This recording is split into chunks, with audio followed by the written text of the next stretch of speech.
हाँ जी, तो नमस्कार सभी को। सब्जेक्ट वर्ब एग्रीमेंट की ये अपनी तीसरी क्लास है और इस क्लास में हम आगे के रूल्स पढ़ने वाले हैं। इससे पहले हमने सबसे पहले तो जो सिंपल सा रूल है, यानी कि जैसा सब्जेक्ट होगा वैसे अपन वर्ब यूज़ करेंगे। अगर अपने पास सिंगुलर सब्जेक्ट है तो अपन सिंगुलर वर्ब यूज़ करेंगे, और अगर हमारे पास प्लूरल सब्जेक्ट है तो हम प्लूरल वर्ब यूज़ करेंगे। उसके बाद हमने एंड वाला रूल पढ़ा, जिसमें दोनों सब्जेक्ट को या दोनों नाउन्स को हमने एक साथ जोड़ के देखा। इसके बाद में हमने और वाला रूल पढ़ा, फिर हमने ऑफ वाला रूल पढ़ा, जिसमें पोजेशन और रिलेशन, यानी कि कौन सा नाउन का कौन सी नाउन पे पोजेशन होगा और कौन सी नाउन का कौन सी नाउन के साथ रिलेशन होगा, ये पढ़ा। इसके बाद हमने दोनों नाउन्स के अलग अलग एग्जिस्टेंस, यानी कि दोनों के अलग अलग अस्तित्व को पढ़ा। वो दोनों अलग अलग कब काम करेंगी या एक साथ कब काम करेंगी, ये हमने पढ़ा। और आज अपना जो रूल है वो पेयर वर्ड्स को लेके है। और पेयर वर्ड्स वो वर्ड्स हैं जो एक साथ यूज़ किए जाते हैं, जैसे दिन रात, दाल रोटी, या ऐसे जो वर्ड्स हैं इन्हें हम पेयर वर्ड्स बोलते हैं, यानी कि युग्म शब्द जो एक साथ यूज़ किए जाते हैं, जैसे घोड़ा गाड़ी, है ना। तो ये पेयर वर्ड्स हैं और पेयर वर्ड्स के साथ जिन वर्ब्स का यूज़ किया जाता है वो हम आज देखेंगे। तो यहाँ पे पेयर वर्ड्स हमारे पास है, कुछ पेयर वर्ड्स जो एग्ज़ाम में पूछे जाते हैं और उनका जो वास्तविक मीनिंग है वो भी हम देखने वाले हैं। यहाँ पे है अपने पास सबसे पहले ब्रेड एंड बटर। सबसे पहले क्या अपने पास है? Bread and butter.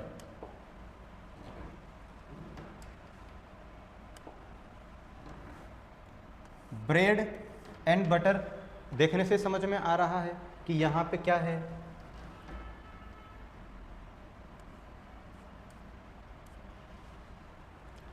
Bread and butter देखने से समझ में आ रहा है कि जैसे अपने से कोई पूछता है कि क्या चल रहा है ज़िंदगी में, क्या चल रहा है, और सामने वाला जवाब देता है कि बस दाल रोटी चल रही है। इसका मतलब इसका जो मीनिंग है ब्रेड एंड बटर का, वो हम किससे लेते हैं? तो वो हम अपने लाइवलीहुड से लेते हैं।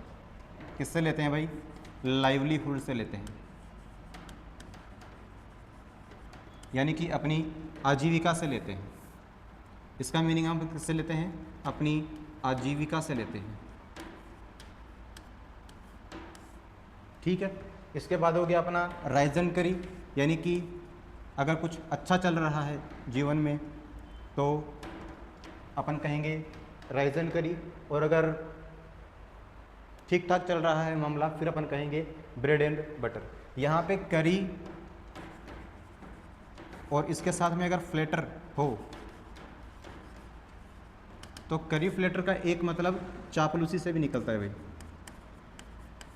इसका एक मतलब किससे निकलता है? चापलूसी से भी निकलता है। हॉर्स एंड कैरेज दिख रहा अपने को, किसकी बात कही जा रही है? तो किसी व्हीकल की बात की जा रही है। घोड़ा गाड़ी है, यानी कि ऐसे साधन जो दो हैं लेकिन एक साथ यूज़ किए जाते हैं, तो उनको कहाँ रखा जाता है? पेयर वर्ड में रखा जाता है। इसके बाद हो गया स्लो एंड स्टडी। स्लो होता है धीरे, स्लो का मतलब क्या है? धीरे, और स्टडी का मतलब क्या है? निरंतर, यानी कि जो धीरे चलता है लेकिन निरंतर चलता है। जैसे हमने कछुए और खरगोश की कहानी पढ़ी थी, और कछुए और खरगोश की कहानी में जो कछुआ था वो स्लो एंड स्टडी स्पीड पे चलता है। किस स्पीड पे चलता है? स्लो एंड स्टडी, यानी कि धीरे चलता है लेकिन निरंतर चलता है। तो ऐसे जो लोग हैं उन्हें हम क्या कहते हैं? Slow and steady. Time and tide, जो ज्वार और भाटा है, ज्वार भाटा, इसे कहते हैं टाइम एंड टाइड। ये समुद्र में होने वाली घटना है। टाइम एंड टाइड यानी कि ज्वार और भाटा, पानी के ऊपर जाने और नीचे आने को बोलते हैं। ये जितने भी वर्ड हैं, यानी कि जितने भी पेयर वर्ड्स हैं, ये पेयर वर्ड्स के साथ कौन सी वर्ब यूज़ की जाएगी? तो इनके साथ हमेशा सिंगुलर वर्ब का यूज़ किया जाएगा। ये अपने को ध्यान रखना है। आप ये मत समझ लेना कि अपन ने एंड लगा दिया और दो नाउन अपने पास है, एक ये वाला एक ये वाला, यहाँ पे भी दो है, सब जगह दो नाउन है और इनको अपन ने एंड से जोड़ रखा है, तो अपन डायरेक्टली क्या करेंगे? प्लूरल नाउन का यूज़ कर देंगे, क्योंकि एंड के रूल में अपन ने यही पढ़ा है। लेकिन ये क्या है? पेयर वर्ड्स हैं, और पेयर वर्ड्स हमेशा एक साथ यूज़ किए जाते हैं, और अगर एक साथ यूज़ किए जाते हैं तो इनके साथ वर्ब भी कैसी होगी? तो इनके साथ वर्ब भी जो है वो सिंगुलर यूज़ की जाएगी। ठीक है। इसी के बाद कुछ पेयर वर्ड्स हम आगे देख लेते हैं, जैसे crown and glory. Crown and glory का मतलब है मान सम्मान से। क्राउन एंड ग्लोरी का मतलब किससे निकलता है? मान सम्मान से। मान सम्मान से, ठीक है। पेन एंड इंक, अब यहाँ पे पेन और इंक दोनों एक साथ ही यूज़ किए जाएंगे, बिना इंक के पेन नहीं किसी काम का, और बिना पेन के इंक को अपन यूज़ नहीं कर सकते। तो ये दोनों कहाँ यूज़ किए जाएंगे? पेयर वर्ड में यूज़ किए जाएंगे। ड्रिंकिंग एंड ड्राइविंग, दोनों को अगर हम जिरंड के हिसाब से देखते हैं तो दोनों अलग अलग वर्ब्स हैं। ड्रिंकिंग अलग वर्ब्स है, ड्राइविंग अलग वर्ब है। तो अगर दोनों अलग अलग वर्ब है तो दोनों के साथ क्या आना चाहिए? प्लूरल आना चाहिए क्या? लेकिन ड्रिंकिंग एंड ड्राइविंग का मतलब है कि पीना और चलाना नहीं, पीकर चलाना। शराब पीकर अगर आप गाड़ी चलाते हो तो फिर आपको जो चालान मिलता है किसका मिलता है? ड्रिंकिंग एंड ड्राइविंग का मिलता है। इसके बाद हो गया स्क्रीमिंग शाउटिंग, यानी कि चीखना चिल्लाना। चीखना चिल्लाना, तो दोनों बेसिकली मीनिंग दोनों का एक ही है, लेकिन केवल एक इंटेंसिटी बढ़ाने के लिए क्या किया गया है, यहाँ पे पेयर वर्ड बनाया गया है। तो इसको अपन कहेंगे screaming shouting. Bag and baggage का मतलब बोरिया बिस्तर से है। किससे है? बोरिया बिस्तर से। या क्या कह सकते हैं? सारे सामान से, यानी कि आपका जितना भी सामान है वो सारा सामान अगर आप सेंटेंस में यूज़ कर रहे हो तो आप डायरेक्टली क्या कह सकते हो? Bag and baggage. एक और बात याद रखना कि इसके साथ विद का यूज़ नहीं किया जाता। ये हमने पहले भी करके देखा था। बैग एंड बैगेज में ही क्या है? विद होता है, विद ऑल बिलोंगिंग्स। तो मतलब बैग एंड बैगेज के साथ विद का यूज़ कभी नहीं किया जाएगा। लॉन्ग एंड शॉर्ट जो है ये बोलते हैं समरी को। किसको बोलेंगे भाई? समरी को। समरी का मतलब क्या है कि किसी भी चीज़ को छोटा करके लिखना। जो लॉन्ग है उसको अपन शॉर्ट में लिखते हैं, तो अपन उसको बोलते हैं समरी। स्कूल में या कॉलेजेस में जो क्वेश्चंस आते हैं वहाँ पे भी अपने को समरी देखने को मिलती है, किसी भी पार्ट की समरी, या किसी कोई भी आपका लेसन रहा होगा उसकी आपने क्या लिखी होगी? समरी लिखी होगी। तो ये अपनी समरी है। और सम एंड सब्सटेंस का मतलब क्या है? सम का मतलब होता है जोड़ना, और सब्सटेंस का मतलब क्या होता है? घटाना। और अगर दोनों का जो मीनिंग निकलता है वो किससे निकलता है? तो दोनों का मीनिंग जो निकलता है वो मेन पॉइंट से निकलता है। किससे निकलेगा भाई? मेन पॉइंट से। यानी कि काट पीट के आखिर में बात क्या हुई, लास्ट जो रिजल्ट था अपना वो रिजल्ट क्या रहा। तो इसकी अगर बात करेंगे तो अपन क्या यूज़ करेंगे? Sum and substance. Sum and substance of the meeting was, और फिर जो भी रिजल्ट रहेगा वो अपन आगे लिखेंगे। तो यहाँ पे सम एंड सब्सटेंस का मीनिंग किससे निकलता है?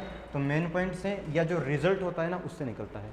ठीक है, तो ये अपने कुछ पेयर वर्ड्स हैं। इन पेयर वर्ड्स को जब एग्जाम में पूछा जाए तो कंफ्यूज नहीं होना कि बीच में अगर एंड है तो दोनों के साथ क्या लगा देंगे?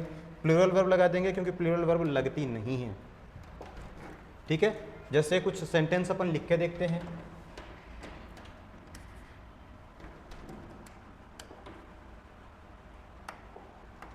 हाँ जी कुछ सेंटेंस है हमारे पास, जैसे sum and substance of the meeting was not clear. Sum and substance का मतलब क्या है? सम एंड सब्सटेंस का मतलब मेन पॉइंट होगा या जो रिजल्ट होगा वो होगा। तो जो रिजल्ट था किसका? मीटिंग का, वाज नॉट क्लियर। वो कुछ मतलब क्लियर नहीं था, साफ नहीं था। जो रिजल्ट निकला मीटिंग का वो कुछ खास रिजल्ट नहीं निकला, साफ नहीं था, क्लियर नहीं था। Horse and carriage are waiting for you outside.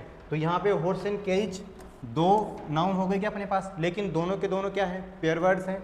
और अगर पेयर वर्ड है ये पूरा का पूरा क्या बन जाएगा? एक पेयर वर्ड बन जाएगा। तो पेयर वर्ड बन जाएगा तो हमारे पास जो वर्ब होगी वो कैसी होगी? सिंगुलर होगी। तो आर की जगह कर देंगे अपन इज, और यहाँ पे वेटिंग फॉर यू आउटसाइड, यानी कि आपका जो साधन है वो बाहर आपका इंतज़ार कर रहा है। Time and tide is a natural incident. यहाँ पे ध्यान रखना कि टाइम एंड टाइड क्या है? एक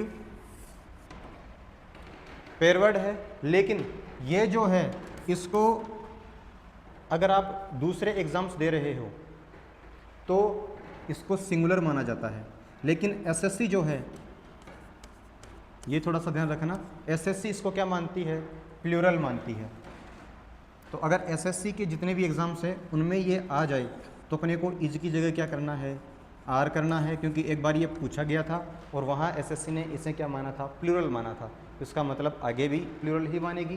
तो अगर एसएससी का कोई भी एग्ज़ाम है तो फिर ये अपने को प्लूरल क्योंकि एसएससी इसको प्लूरल मानते हैं तो अपने को भी प्लूरल बताना है। और यहाँ पे बाकी जितने भी एग्जाम्स हैं उनमें इसको पेयर वर्ड्स की तरह देखा जाता है, तो पेयर वर्ड की तरह देखा जाएगा तो ये क्या किया जाएगा, सिंगुलर वर्ब को फॉलो करेगा। आगे है एक नेचुरल इंसिडेंट है, all my bag and baggage is packed, यानी कि पूरा का पूरा मेरा जो सामान है वो क्या कर लिया गया है, पैक कर लिया गया है। तो यहाँ पे बैग एंड बगेज सामान के लिए है और यहाँ पे है अपने पास सिंगुलर वर्ब। तो ये अपने पेयर वर्ड्स हैं, पेयर वर्ड्स हमेशा सिंगुलर वर्ब का यूज़ करते हैं, तो ये अपने को थोड़ा सा ध्यान रखना है। इसके बीच में दोनों तरफ नाउन है और बीच में एंड है, तो आप ये मत समझ लेना कि अपन प्लूरल वर्ब यूज़ करने वाले हैं। क्यों? क्योंकि पेयर वर्ड है और पेयर वर्ड है तो वर्ब कौन सी होगी, सिंगुलर वर्ब होगी।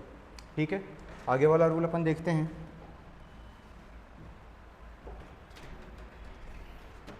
आगे अपने पास आ जाते हैं कंजक्शंस।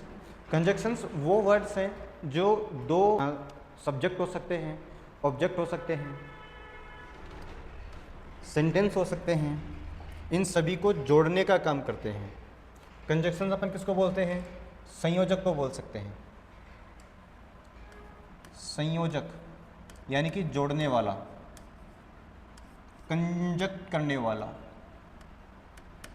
क्या हो जाएगा, संयोजक हो जाएगा, जोड़ने वाला हो जाएगा।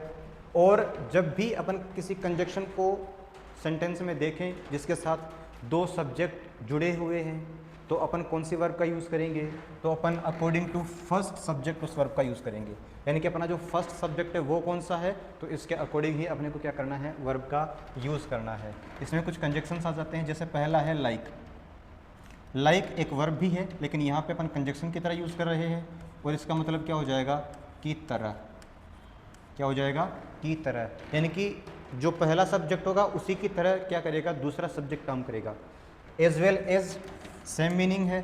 अनलाइक इसका मतलब हो जाएगा की तरह नहीं,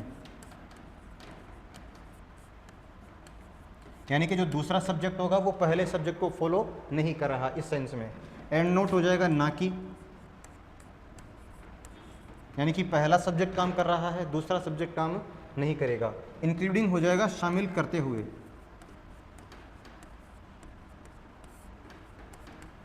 शामिल करना, यानी कि पहले सब्जेक्ट को अपन बाकी सब्जेक्ट में शामिल कर रहे हैं तो वर्ब हमेशा पहले सब्जेक्ट के अकॉर्डिंग काम करेगी इन सभी में। एक्सक्लूडिंग शामिल न करते हुए, शामिल न करना। इसके बाद हो जाएगा अपना विद, ये पता ही अपने को साथ में होने से है। बाई, अच्छा ये उसका है, ये अकम्पेंड बाई है यहाँ पे। टुगेदर विद, टुगेदर विद का मतलब है कि दो का एक साथ होना और एक साथ ही कोई काम करना। यहाँ पे हो जाता है टुगेदर विद का मतलब है कि दो का एक साथ होना।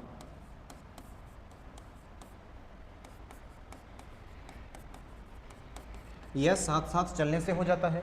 और इसी के साथ एक वर्ड और आता है वो है अलोंग विद। वो क्या आता है भाई, अलोंग विद। तो अलोंग विद का मतलब क्या हो जाएगा, अलोंग विद का मतलब हो जाएगा एक स्थाई और एक का चलना, और एक का चलना। जैसे I was walking along with the road, तो मैं चल रहा था लेकिन रोड थोड़ी चल रही थी, रोड तो अपनी जगह रुकी हुई थी। तो एक का चलना और एक का स्थायी रहना ये अपन किसके लिए यूज़ करते हैं, अलोंग विद। बट हो जाता है लेकिन। यहाँ पे ये भी ध्यान रखना है कि जहाँ अपन बट का यूज़ करते हैं वहाँ पे अपने जो आगे वाले सब्जेक्ट्स हैं वो पहले वाले सब्जेक्ट से कट जाते हैं। यानी कि पहले वाले सब्जेक्ट को अपन जिस सेंस में यूज़ करेंगे बट के बाद जो आगे वाले सब्जेक्ट होंगे वो एग्जैक्टली अपोजिट सेंस में काम करेंगे। यहाँ पे हो जाता है अपना एग्जेप्ट का मतलब निष्कासित करते हुए। यहाँ दोनों का सेम सेंस है। बिसाइड्स का मतलब भी क्या है, छोड़ते हुए।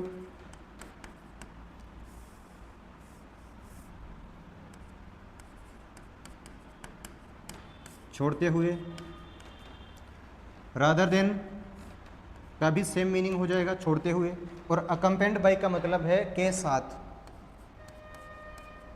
अकम्पेंड बाय का मतलब क्या हो जाएगा, के साथ। तो ये जो कंजक्शंस हैं इनको बताने का सीधा सा मीनिंग ये है कि ये जो कंजक्शंस है ये जब भी अपने पास सेंटेंस में होंगे और दो सब्जेक्ट को एक साथ जोड़ेंगे तो ये जब दो सब्जेक्ट्स को एक साथ जोड़ेंगे तो उसमें इंपॉर्टेंस किस सब्जेक्ट की रहेगी, तो फर्स्ट सब्जेक्ट की रहेगी, और फर्स्ट अपना जो सब्जेक्ट होगा उसी के अकॉर्डिंग अपन क्या करेंगे, वर्ब का यूज़ करेंगे।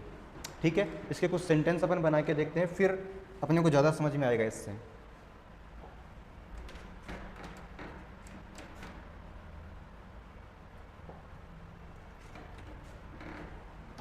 देखिए,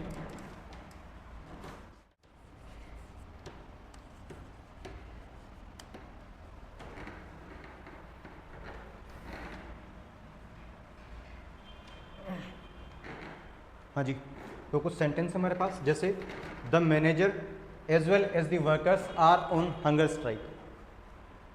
द मैनेजर अपने पास पहला सब्जेक्ट हो गया, इसके बाद हो गया अपने पास एज वेल एज यानी कि अपना कंजक्शन, और इसके बाद हो गए द वर्कर्स, और इसके बाद अपन ने जो वर्ब यूज़ की है वो है आर। तो यहाँ पे द मैनेजर है अपना पहला सब्जेक्ट, वर्कर्स अपना सेकंड सब्जेक्ट, और यहाँ पे वर्ब किसके हिसाब से आई है, वर्कर्स के हिसाब से। लेकिन हमारे पास जो कंजक्शन है वो क्या है, एज वेल एज है, और अगर एज वेल एज हमारे पास कंजक्शन है तो जो वर्ब होगी वो वर्कर्स के हिसाब से ना होकर किसके हिसाब से होगी, तो वो मैनेजर के हिसाब से होगी। यानी कि हमारे पास जो ये वर्ब है ये सिंगुलर होनी चाहिए, क्योंकि मैनेजर सिंगुलर पर्सन है, और अगर सिंगुलर पर्सन है तो यहाँ पे वर्ब भी कैसी होगी, सिंगुलर होगी।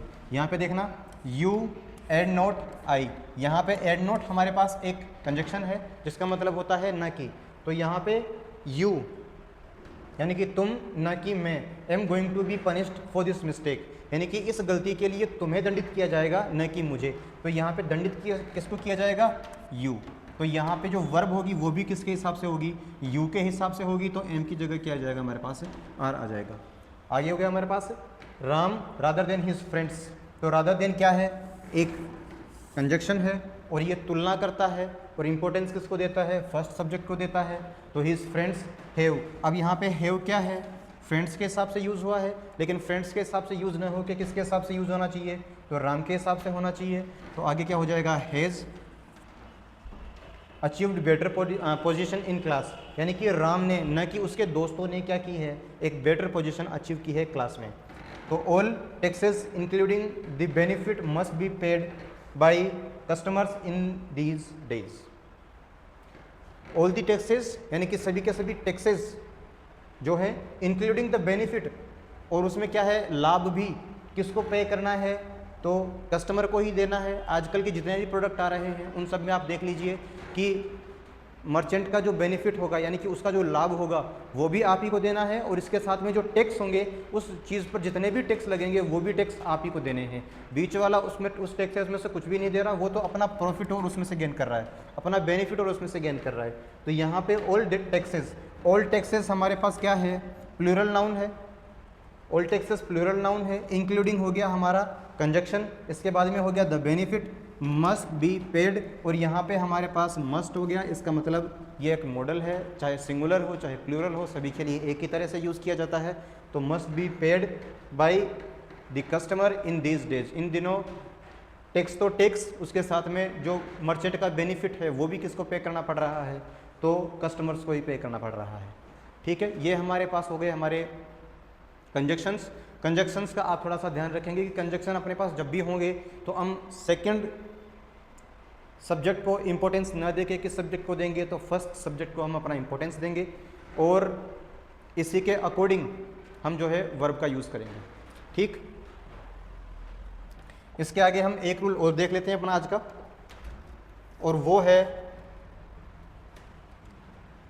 आइदर और, नाइदर नॉर, बट ऑल्सो। ये आप लोगों ने पहले भी सुना होगा, पढ़ा भी होगा, और इसमें जो वर्ब होगी वो अकॉर्डिंग टू सेकंड सब्जेक्ट, थोड़ा ऊपर नीचे हो गया ये, लेकिन अपने को समझ में आ जाएगा। ये अपना किस सब्जेक्ट के अकॉर्डिंग, तो सेकंड सब्जेक्ट के according, verb will be according to second subject. तो आइदर और हो गया, या नाइदर नोर हो गया, या नॉट ओनली बट ऑल्सो हो गया। यहाँ पे मुझे एक बात बताना कि अपन ने ये रूल पहले भी पढ़ा है क्या, और वाला, इसके बाद में नोर हो गया, और नॉट ओनली बट ऑल्सो। तो सिर्फ यही एक नई चीज़ है, बाकी नाइदर नोर और आइदर और हमारे पास पहले भी था, और वाला रूल अपन ने पहले भी पढ़ा था, और हमारे पास फिर से आ रहा है। और अगर फिर से आ रहा है तो हम जो हमने पहले रूल लगाया था रूल हमारा सेम रहेगा, जैसे आइदर और का मतलब होता है दो में से कोई एक, दो में से एक। नाइदर नोर का मतलब क्या होता है? दो में से कोई नहीं, दो में से कोई नहीं। और इसके बाद में नॉट ओनली और बट ऑल्सो। नॉट ओनली क्या हो जाएगा? केवल नहीं, और बट ऑल्सो मतलब आगे वाला सब्जेक्ट भी। तो ये दोनों सब्जेक्ट को जोड़ने के लिए काम करेगा, यानी कि first subject plus second subject. तो नॉट ओनली बट ऑल्सो हमारे पास दोनों सब्जेक्ट को जोड़ने के लिए काम करता है। और इन दोनों में जो वर्ब यूज़ करेंगे वो किसके अकॉर्डिंग करेंगे? तो वो हम अपना सेकंड सब्जेक्ट के अकॉर्डिंग ही करेंगे। ठीक है, तो हमारे पास जो एग्जाम्पल्स हैं वो हम देख लेते हैं। जैसे इनका जो यूज़ है ना वो बड़ा इंटरेस्टिंग है।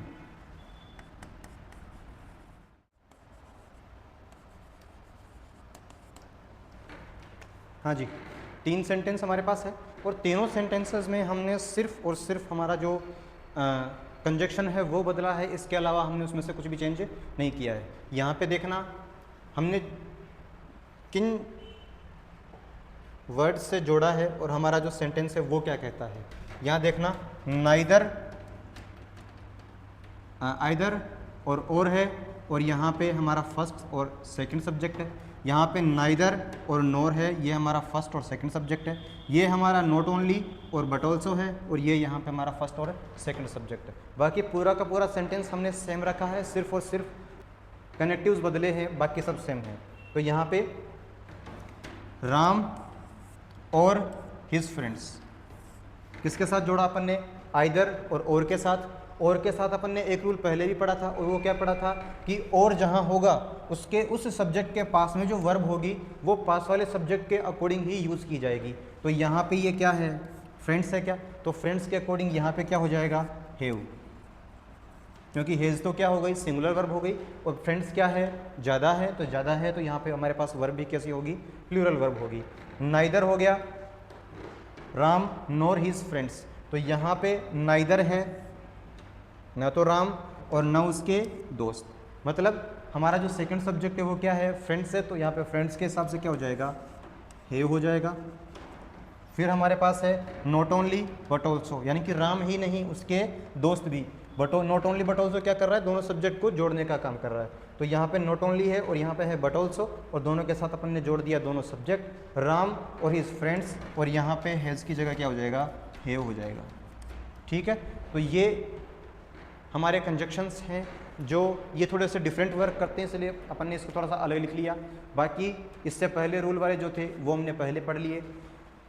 तो ये हमारे कंजक्शंस हैं, ये इस तरीके से काम करते हैं। तो यहाँ तक के जो रूल्स हैं उनमें मुझे नहीं लगता कि कहीं भी कोई भी दिक्कत होगी। बाकी मिलते हैं आगे वाली क्लास में, तब तक के लिए जय हिंद।